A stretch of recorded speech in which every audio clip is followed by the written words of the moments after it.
ଏକ ବ୍ୟବସାୟୀ ଗୋଟିଏ ବସ୍ତୁକୁ 25% ଲାଭରେ ବିକ୍ରୟ କରି 400 ଟଙ୍କା ଲାଭ କଲେ, ତେବେ ଏହାର କ୍ରୟ ମୂଲ୍ୟ କେତେ?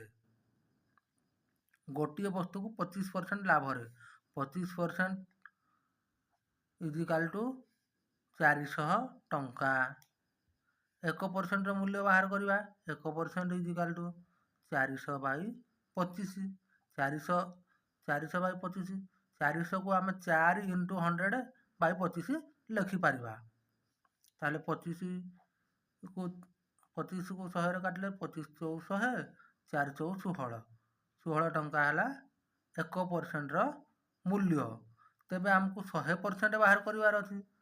100%ର ମୂଲ୍ୟ ଇଜିକାଲ୍ ଟୁ 100 ଇଣ୍ଟୁ 16 ଇଜିକାଲ୍ ଟୁ 1600 ଟଙ୍କା ହେଲା କ୍ରୟ ମୂଲ୍ୟ।